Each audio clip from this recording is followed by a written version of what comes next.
At last for Nnamdi Kanu, he has been discharged and acquitted in Abuja after spending months behind bars. So the Court of Appeal sitting in Abuja, the Federal Capital Territory of Nigeria, on Thursday today upheld the appeal of the detained leader of the proscribed indigenous people of Biafra. The court also discharged and acquitted him of all charges. However, the Court of Appeal on Thursday declared as illegal and unlawful the adoption of Kanu from Kenya to Nigeria and squashed the entire terrorism charges brought against him by the federal government.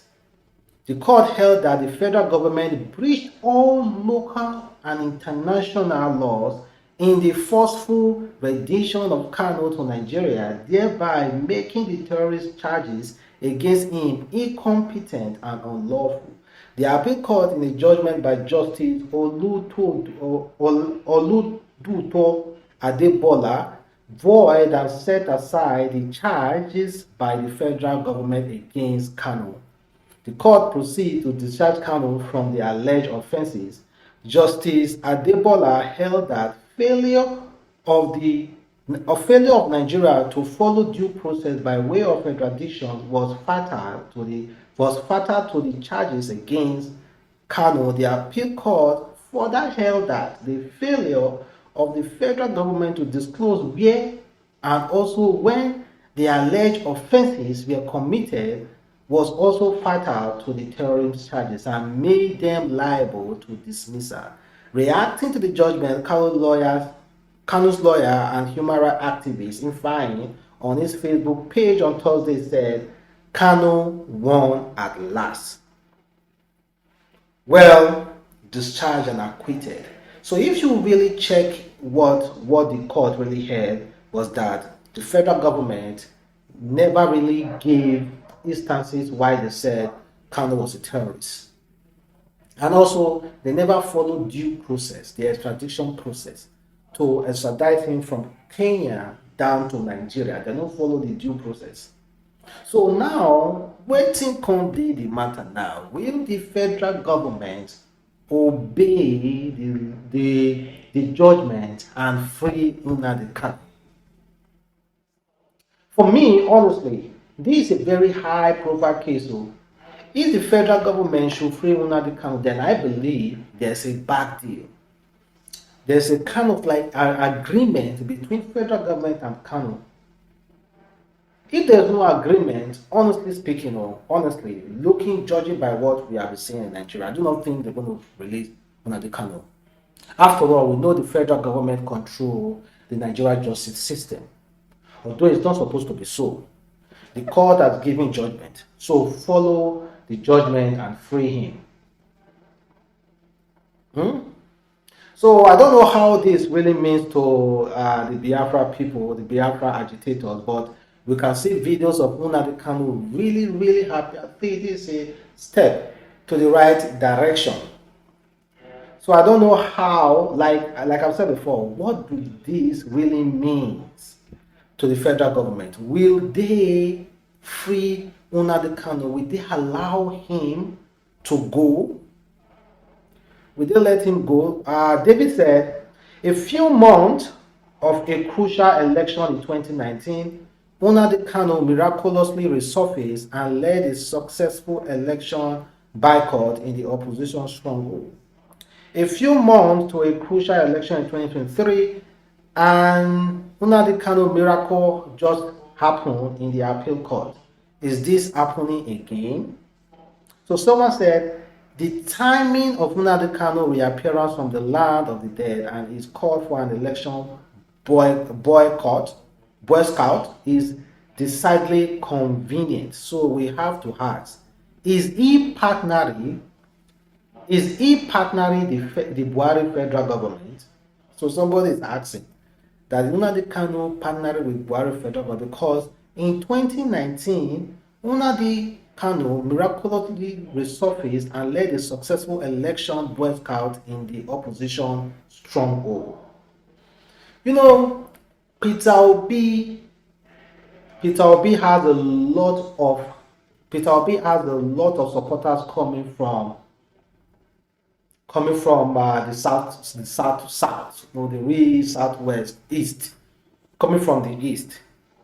And now they already said there will be no election in Biafra land. And Peter Obi need that election to hold. If he holds in Biafra land, then Peter Obi will have a lot of stronghold. So now they are asking, is it that now they are trying to use him to boycott the whole election because of the opposition?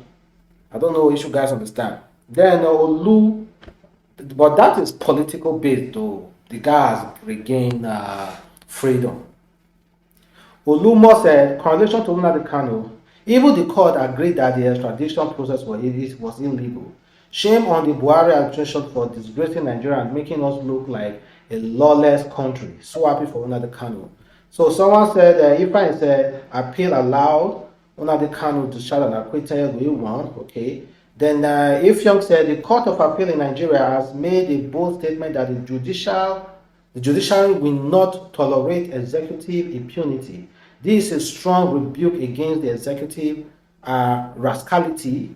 The extraordinary retention of Nnamdi Kanu remains a hideous violation of international law.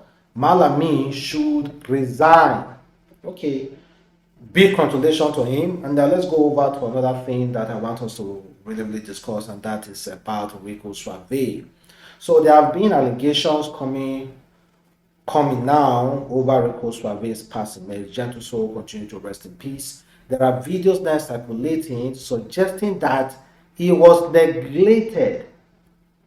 This lady said health attendants were just making videos and laughing while someone was dying. So Rico Swavey. So the last moment of Rico Swavey after he had that accident, even at that accident scene where they were rushing into the hospital and where they obviously put him on a chair and put him oxygen and all the rest, they were just laughing, and the video showed that the nurses and the doctors there were just laughing and not actually paying attention. Someone even said that Rico Swavey was not properly given medical attention as the reason that young man lost his life. If Rico Swavey was properly given medical attention and taken care of, then they do not think that Rico Swavey would have lost his life. They don't think Rico Swavey would have lost his life. Quite unfortunate he had to go through this. My sincere apology to him, to himself, although he's gone. Sincere apologies to his family. They may so gentle to continue to rest in peace. This is what in trials they say. It's not as if he had one serious injury. It's not as if cut off where his head was. No, it was still whole, not bleeding. So I don't understand why this young man lost his life. Although he might have internal bleeding, but the doctor should have been able to quickly detect it. Because there's no I don't see any. You can see he was still even shaking his hand, moving his hand, still breathing well. I don't think you be on the internet now. Don't be on the internet. There's a way they can remove so good. Because this one live and that is video. Sorry, not show the entire video here because of respect I have for the and also for some one video I just go to it and see the also the audio, and meanwhile don't you treat someone taking video but treat it as emergency, thinking that shouldn't